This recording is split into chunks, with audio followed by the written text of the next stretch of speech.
네, 안녕하십니까. 플라자 프로젝트 강의를 시작하도록 하겠습니다. 오늘 주제는 2024년 11월 5일에 치러질 미국 정치, 특히 미국 대선 전망을 포함한 미국 정치 전망과 또 관련된 대외 정책 함의들을 좀 살펴보는 시간을 가지도록 하겠습니다. 잘 아시는 것처럼 내년 미국 대선이 1년 안쪽으로 남았고요. 미국 대선이 우리나라에 미치는 영향, 또 세계에 미치는 영향은 실로 큽니다. 그래서 저희가 벌써부터 미국 대선에 대해서 많은 관심들을 가지고 계시고, 또 실제로 현재 시점에서 볼 때는 현재 바이든 현직 대통령과 트럼프 전직 대통령 간의 재대결이 성사될 가능성이 매우 높기 때문에 관련돼서 저희가 또 여러 가지 얘기들을 나눠보는 시간으로 해보겠습니다. 자, 제가 먼저 말씀드릴 것은 사실은 미국 대선 관련돼서 여러분들이 제일 궁금해 하시는 건 결국 누가 이기느냐, 이제 이건데, 저처럼 이제 미국 정치를 연구하고 이제 논문을 쓰고 책을 쓰고 하는 그런 학자 입장에서 볼 때, 미국 대선의 최종 결과도 물론 중요하지만 그 미국 대선의 최종 결과를 만들어내는 미국 정치의 변화, 미국 정치의 맥락, 미국 정치의 흐름, 이런 것들이 사실 어떻게 보면 더 중요할 수도 있다. 왜냐하면 대통령 선거가 끝난 다음에도 결국 달라진 미국 정치에 따라서 그 새로 선출된 미국 대통령이 정치와 외교, 또 국내 정치들을 해나가는 것이기 때문에 좀 큰 그림 하에서 바라보는 미국 대선이 중요합니다. 그래서 미국 정치의 최근 변화 특징들을 조금 몇 가지 살펴보고요.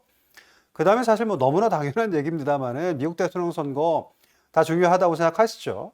그렇지만 2024년 미국 대통령 선거가 중요한 이유들이 또 몇 가지 좀 있습니다. 방금 전에 말씀드린 것처럼 미국 정치 변화에 따라서 2024년 미국 대통령 선거가 가지는 새로운 특징들이 있기 때문에 그런 것들 관련돼서 중요성을 좀 살펴보고요.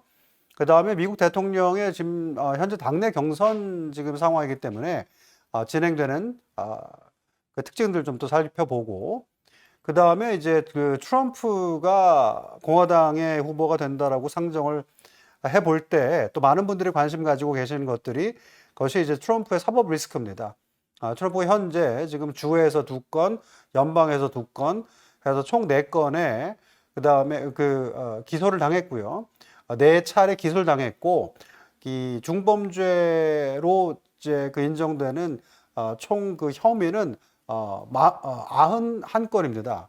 91건의 중범죄 카운트가 있는 그런 케이스가 있는 그 사법 리스크를 어떻게 트럼프가 뚫고 나갈지, 또 혹은 뚫고 나갈지 못할지, 뭐 여러 가지 그 변수들을 조금 살펴보는 기회를 가지도록 하겠습니다. 그 다음에 2024년 미국 대선과 바이든을 한번 살펴보고, 그 다음에 대선과 트럼프를 한번 살펴보고, 마지막으로 2024년 미국 대선이 한국에 미칠 영향을 살펴보고자 합니다. 사실 제 입장에서는 누가 될지도 아직 모르는데, 이 바이든이 되는 경우, 트럼프 혹은 공화당 후보가 되는 경우에 미국 대선에 한국에 미치는 영향을 살펴본다는 것이 굉장히 때이른 감이 없지 않고 여러 가지 추측성 말씀을 드릴 수밖에 없는 현실이지만, 우리가 미리 대비하는 것이 필요하다는 사실은 트럼프 2016년 당선 이후에도 우리가 절감한 바가 있기 때문에 한번 여러 가지 그 포인트들을 짚어보고자 합니다. 자, 미국 정치 변화를 먼저 몇 가지 살펴보겠습니다. 예전에는 사실 미국 정치는 경제축과 인종축이라고 하는 굉장히 중요한 2가지 축으로 나뉘어서 사실은 이 정치가 운영되어 왔습니다. 그래서 경제는 경제고 인종은 인종이다. 물론 이제 인종 문제가 정치에 굉장히 중요한 문제였지만 인종 문제와 경제 문제에 관련돼서는 적어도 모두가 분리되는 그런 느낌으로 지내왔는데, 자, 2008년 오바마 대통령 당선이 불러온 미국 정치의 변화에 여러 가지 특징이 있는데 그 중에 가장 큰 특징이 아마도 이 백인 유권자들의 공화당 쪽의 이탈이 아닐까 그런 생각이 듭니다. 맨 왼쪽에 그 그래프를 보시면요. 특히 백인 유권자인데 with no college experience, 그래서 고졸 이하의 백인 유권자들이 어떤 정당을 지지하는가 관련된 조사 결과입니다. 왼쪽을 보시면 white인데 high school or less, 이 유권자들의 어떤 그룹이 92년 클린턴 당선 때부터 이렇게 쭉 살펴보시면 뭐 공화당, 민주당 우열을 가리기 어려울 정도로 엇비슷하게 지지율을 보이다가 어느 한 시점이 되면 폭발적으로 빨간색 쪽으로, 공화당 쪽으로 지지율이 올라갑니다. 거기 가만 유심히 보시면 2008년 오바마 대통령 당선 시점입니다. 그러니까 오바마가 대통령에 당선된 직후부터 굉장히 급증하는 거죠. 고졸 백인 유권자들의 공화당 쪽의 이탈이요. 그래서 어떻게 보면 우리 입장에서 볼 때, 외부에서 볼 때는 최초의 흑인 대통령이 미국에 당선됐구나라고 하는 역사적 선거인 것은 분명한데, 그 역사적인 미국 최초의 흑인 대통령 당선이 가지고 온 미국 정치 내부의 그동안에 어떻게 보면 약간 규범적으로 다뤄왔던 경제와 인종은 달리해서 보자라고 했던 어떤 사회적 합의 같은 것들이 알게 모르게 깨지는, 사라지는 그런 새로운 현상이 있다라고 먼저 생각해 볼 수 있고요. 자, 두 번째는 언론과 정치 관계의 변화인데, 두 번째만 좀 살펴보시면 됩니다. 질문은 뭐냐면 뉴욕 타임즈, 워싱턴 포스트, 월스트리트 저널, CNN 등등의 이런 메인스트림 뉴스 미디어가 페이크 뉴스라고 생각하시냐라고 물어보는 데 대한 응답입니다. 다시 한번 말씀드리면 우리가 정말 잘 알고 있는 뉴욕 타임스를 포함한 미국의 주류 언론들을 페이크 뉴스라고 생각하느냐라고 하는 질문에 대해서 공화당 쪽 유권자들만 보시면 되는데 strongly agree가 57%, agree가 31%입니다. 합쳐보실까요? 88%입니다. 공화당 쪽 유권자들의 88%가 뉴욕 타임스, 월스트리트 저널, 워싱턴 포스트, LA 타임스, 시카고 트리뷴 이런 메인스트림 뉴스 미디어를 페이크 뉴스라고 본다는 겁니다. 자, 페이크 뉴스라고 보는데 그럼 그 신문들을, 방송들을 열심히 볼까요? 아니죠. 그래서 이 공화당 유권자들은 뉴욕 타임즈나 워싱턴 포스트에서 전달하는 미국 정치 뉴스를 거의 안 봅니다. 그럼 이분들은 어떤 매체를 보냐면 주로 팍스 뉴스를 보는 거죠.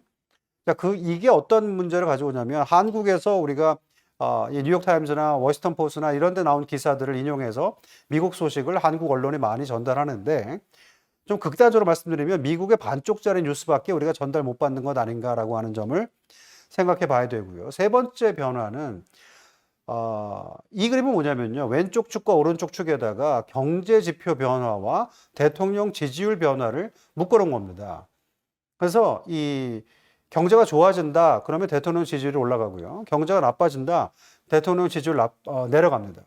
너무나 당연한 정치의 심판, 정치의 책무성 이런 것들을 살펴볼 수 있는 그래프인데, 이것도 정말 재밌는 것이 2008년 오바마 대통령 당선 이후에 다이버지가 됩니다. 좀 벌어집니다. 그러니까 무슨 말씀이냐면 경제가 어떻게 움직이던 간에 정치에 대한 지지율은 그대로 있다든지 경제 방향과 정치 방향이 달라진다든지 이렇게 갑니다. 그래서 어떻게 보면 1980년대 후반부터 심화되어 온 정치 양극화라고 하는 미국 정치의 특징이 오바마 대통령 당선 2008년을 기점으로 또 한 번 트위스트와 턴이 있는데, 거기에 양극화 플러스 인종에 대한 문제, 인종에 대한 인식, 이런 것들이 이제 더해집니다.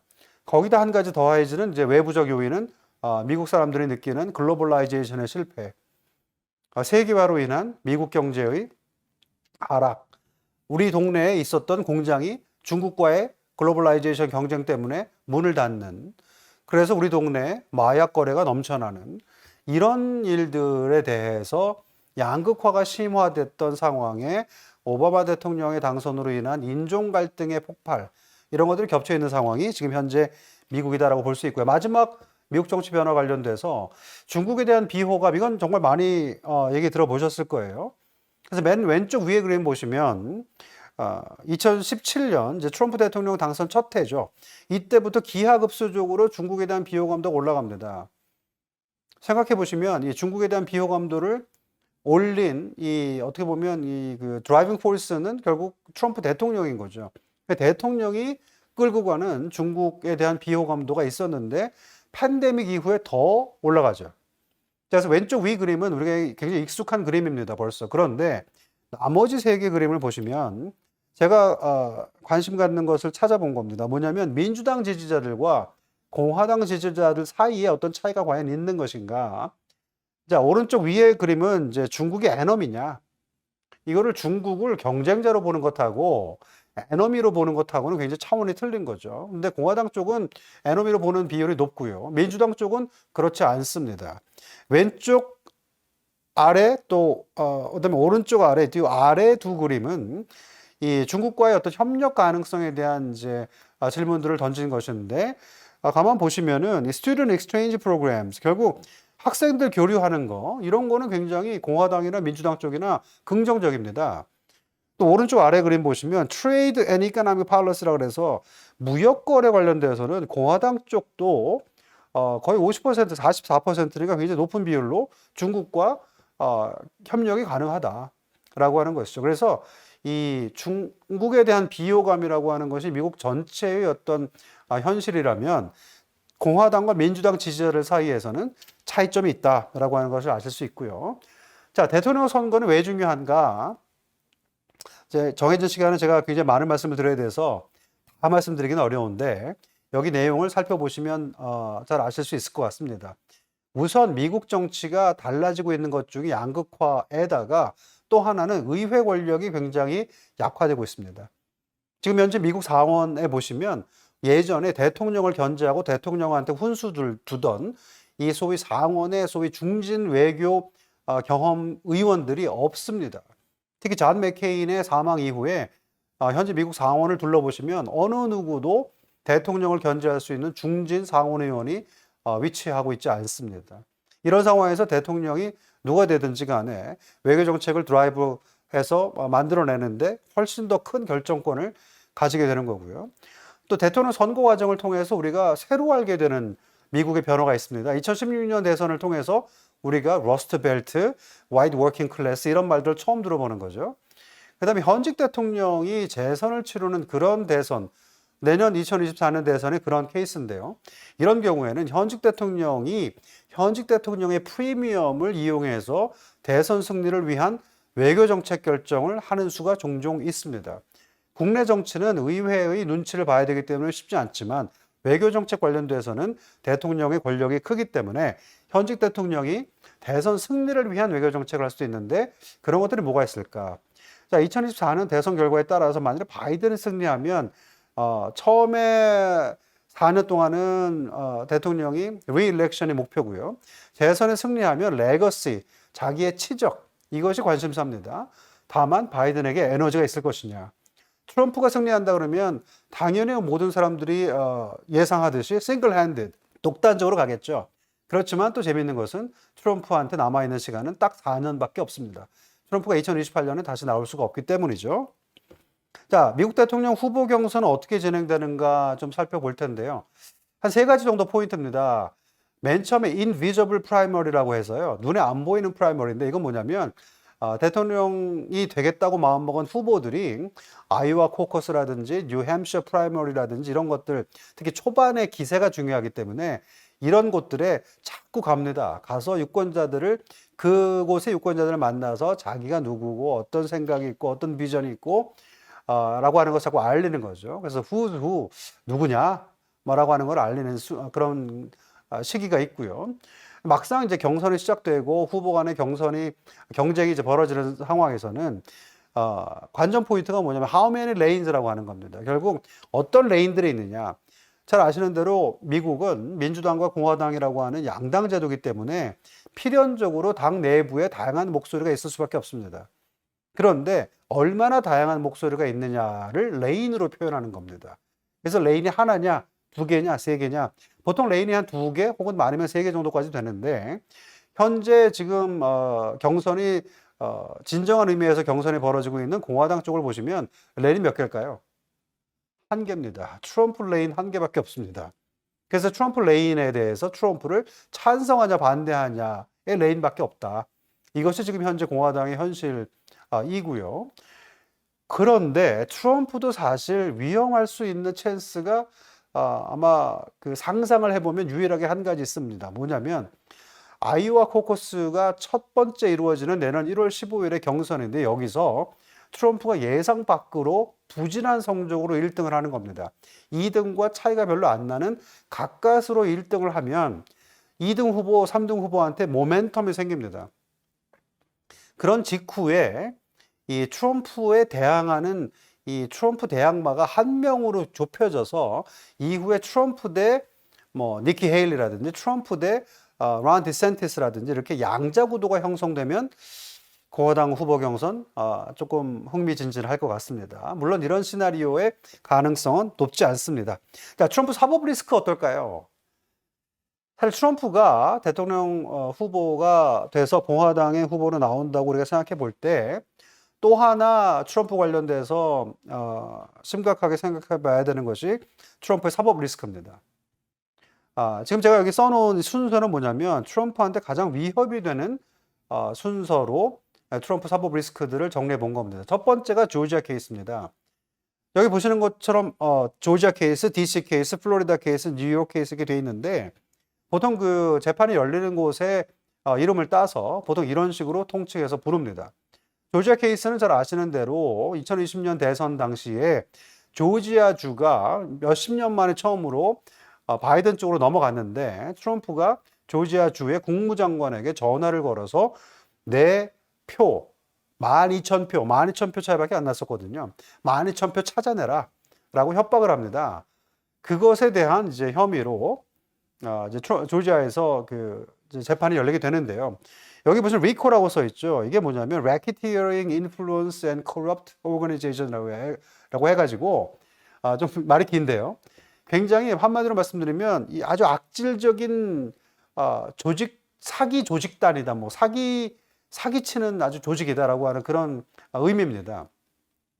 여기가 왜 가장 위협이 되냐면 12명의 배심원이 그 지역에서 선발되고요. 선정되는데 그 지역이 지난 2020년 대선에서 트럼프 지지율이 20%밖에 안 나온 곳입니다. 바이든이 60, 70%로 이긴 곳이에요. 그래서 그 지역에서 배심원이 선정될수록 그 배심원들은 트럼프한테 불리한 판결을 낼 가능성이 많겠죠. 자, 그 중에 12명이 만장일치로 유죄 판결을 내리면 유죄가 됩니다. 그 다음에 저지가 이제 판사가 그 이후에 트럼프를 실제로 감옥에 보낼 것인가도 판사가 결정하는데 만일 판사가 정치, 현실, 선거 난 이런 거 몰라. 법대로 할 거야. 그래서 트럼프를 감옥에 보내게 될 수 있게 되겠죠. 물론 트럼프가 이 convicted 되고 유죄 판결이 나고 감옥에 가더라도 이 대통령 선거에 나올 수 있습니다. 그런 케이스가 1920년 미국 대선에서도 있었고요. 어찌됐건 간에 이 모든 케이스를 설명드리기는 어려운데 이 조지아 케이스가 가장 위험한 케이스다, 트럼프한테는. 이제 그런 말씀을 드릴 수 있고요. 궁금한 것은 트럼프가 감옥까지 가게 되는 그런 지경에서도 바이든과 경쟁하는 공화당 후보가 된다면 어떤 효과가 날 것인가. 정말 두 가지 중에 하나일 겁니다. 하나는 경합주의 소위 무당파층 유권자들이 야, 그래도 그렇지. 어떻게 이 유죄 판결 받고 감옥까지 가 있는 사람을 대통령으로 뽑겠느냐라고 해서 트럼프한테 등을 돌릴 수도 있고요. 또 하나는 우리가 어떤 나라인데 미국이 세계 최초로 민주주의를 한 나라인데 전직 대통령을 감옥에 보내? 이건 너무한 거 아니야? 라고 해서 소위 공화당의 이 중도층 유권자들 이쪽 사람들이 트럼프 편을 들게 될 그럴 가능성도 배제할 수 없다. 자, 관련해서 트럼프가 2024년에 유리한 거 아니냐라고 해서 생각해 볼 것들이 몇 가지 있습니다. 뭐 제가 잔뜩 적어놨는데요. 한 번씩 읽어보시면 될 겁니다. 뭐 바이든의 고령 건강 이슈 이런 거 뭐 너무 잘 아시는 거고요. 재미있는 것은 조지아와 애리조나에서 이 경합주인데요. 이 두 곳은 이 주의회가 다 보수 공화당 쪽이 장악하고 있습니다. 여기서 만일에 선거법을 개정해서요. 각 주에서 치러지는 선거법을 개정해서 그 선거의 참여도를 낮게 한다든지 혹은 뭐 선거 기간을 줄인다든지 선거 등록을 어렵게 한다든지 이렇게 하는 경우에 민주당한테 불리하게 됩니다. 그래서 조지아주와 애리조나주에서 이 선거법을 개정하는 관련돼서 어떻게 될 것인지 만약 그런 식으로 개정이 되면 이 트럼프한테 유리합니다. 그다음에 헌터 바이든이라고 이제 대통령 바이든의 차남인데요. 굉장히 문제가 많죠. 그래서 이런 것들을 공격하면 바이든까지 엮으면 바이든에 대한 실망감이 더 커질 수 있고요. 그 다음에 뭐 동맹 국제주의를 바이든이 너무 지나치게 강조하면 현재 미국 그 정서상 트럼프한테 바이든한테 불리할 겁니다. 자, 뭐 이런저런 이슈 논점들이 있고요. 자, 보시면 6개 경합주 유권자들한테 물어봤어요. 좀 충격적이죠. 특히 이카노미 사이드를 보시면 이 대부분의 이 경합주 유권자들 입장에서 볼 때 트럼프가 더 이카노미를 잘할 것 같다. 빨간색이죠. 라고 하는 겁니다. 또 하나는 또 이 바이든한테 불리한 것이 지금 한두 개가 아닌데요. 2016년과 2020년에 모두 트럼프는 46% 득표했습니다. 미국 전체 그 유권자 중에요. 그런데 그러니까 똑같아요. 46%, 46%. 근데 2016년에는 제3당 후보가 7%를 얻어서 트럼프가 결국 어부지리로 승리했고요. 2020년 대선에서는 제3당 후보가 2%밖에 얻지 못해서 트럼프는 패배했다. 이런 얘기가 있습니다. 근데 현재 제3당 후보들이 많이 나올 수 있는 그런 상황이죠. 자, 바이든이 유리한 거 있을까요? 없을까요? 바이든이 유리한 것도 물론 있습니다. 왜냐하면 결론적으로 바이든이 2024년에 대선에 승리할 수 있는 방법은 결국 트럼프를 얼마나 많이 사람들이 싫어할 것인가. 거기에 달렸습니다. 현재 양극화된 미국 정치 지형에 따라서 누가 더 좋은가가 아니라 누가 덜 싫은가인데 바이든이 덜 싫다라고 사람들이 더 생각한다면 바이든이 재선에 승리할 가능성이 있고요. 또 하나 중요한 것은 2020년부터 활성화된 미국의 조기 투표, 얼리 보팅이 민주당한테 구조적으로 유리합니다. 이런 경우에 바이든 쪽으로 표가 훨씬 더 많이 나올 수 있다라고 하는 것이 있고, 또 하나 마지막으로 현재 총기 규제라든지 기후변화라든지 낙태 권리라든지 이렇게 이슈로 보면 민주당이 많이 유리합니다. 이런 것들을 바이든이 잘 활용한다면 바이든이 재선에 성공할 가능성도 없지 않다. 자, 이 그래프는 미국 조기 선거가 얼마나 활성화되어 있는지를 보여주는 그래프인데 한번 살펴보시면 좋을 것 같고요. 자, 말씀드린 대로 여기 써 있는 것 그대로입니다. I just cannot re-elect Trump. 2020년 상황이죠. 그래서 민주당 후보가 원래 여기 보시면 버니 샌더스를 지지하는 사람이었는데 오케이, 파인, 바이든 이렇게 찍 긋고 바이든이라고 하는 거죠. 민주당 후보가 누가 됐든지 간에 상관없이 나는 트럼프만 아니면 된다라고 하는 민주당 유권자들이 많이 나와서 투표하고 중도층이 여기에 힘을 보태면 바이든 승리 가능성도 없지 않다. 자, 워낙 미국 대선 관련해서 드릴 말씀이 많아서 좀 숨가쁘게 달려왔는데요. 자, 마지막 내용입니다.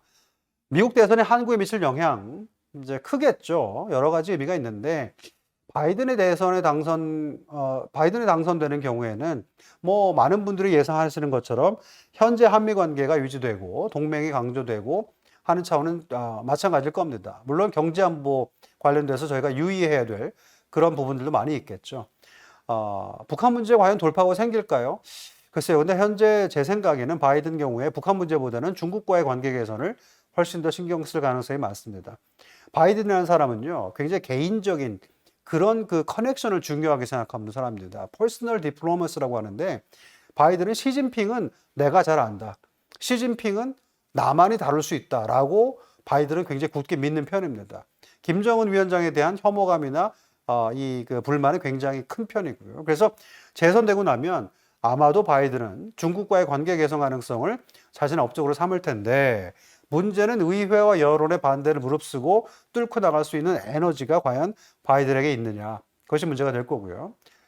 자, 트럼프가 당선된다면 많은 분들이 걱정하십니다. 그런데 트럼프의 어떤 그 캐릭터의 가장 특징은 뭐냐면 나르시시즘이라고 해서 자기 만족, 뭐랄까 자아 중심 이런 거죠. 제 생각에 여러분 어떻게 생각하시는지 모르겠습니다만은 그런 사람들의 어떤 특징은 레파토리가 비슷합니다. 늘 다양한 생각을 하는 다양한 어떤 관심을 갖는다기보다는 굉장히 한정된 어떤 이슈들에 몰입하는 경우가 많습니다. 그래서 동맹에 대해서 폄하하겠죠. 한미 관계 불안해질 수 있습니다. 자, 그런데 트럼프를 제외하고는 워싱턴 DC 어느 누구도 이 주한미군을 반대하지 않습니다. 주한미군 관련돼서 사실 그 트럼프 혼자 이 방위비 분담금과 엮어서 주한미군 축소 혹은 철수까지 얘기할 수가 있는데 관련돼서 제가 아까 처음에 말씀드린 것처럼 생각해 볼 것이 트럼프한테 주어진 시간은 딱 4년입니다. 더군다나 2년 후에 치러지는 중간 선거가 끝나고 나면 2028년 대선은 오픈 시트 레이스가 되기 때문에 공화당 내부에서 포스트 트럼프 시대 후보들이 막 튀어나올 겁니다. 자, 그래서 트럼프가 4년의 임기를 가지고 있지만 그 4년이 충분히 보장되는 것도 아니고요. 그래서 정치적 시각에서 볼 때 관련돼서 우리가 좀 어떤 딜레이 게임이라고 하는 전략도 짤 필요가 있다. 미중 경쟁은 모르겠습니다. 미중 경쟁은 뭐 트럼프가 개인적 어떤 관심이나 어떤 전략에 따라서 업 앤 다운이 가능한 그런 상황이고요. 자, 그래서 방금 말씀드린 것처럼 다음 선거가 없는 단임 대통령이 되어버립니다. 트럼프가 당선되더라도. 그 한계가 어디까지일 것인가가 사실 미국 정치 역사에서 1888년, 1892년 그로버 클리블랜드 케이스밖에 없었기 때문에 근데 그 당시는 미국 대통령 힘이 굉장히 약할 때였습니다. 그래서 미국 정치 역사에서 우리가 견주어 볼 수 있는 사례가 없어요. 그래서 더 예측 불가능하긴 하지만 이 4년짜리 대통령을 다루는 우리가 전략을 짤 필요가 있다. 그런 말씀을 좀 드리고 싶습니다. 자, 미국 정치 내년 관련돼서요. 미국 대선 중심으로 살펴봤는데 워낙 드릴 말씀이 많아서 조금 뭐 이런저런 말씀을 드리게 됐습니다. 도움이 되셨기를 바라고 다음에 더 또 좋은 기회로 찾아뵙도록 하겠습니다. 감사합니다.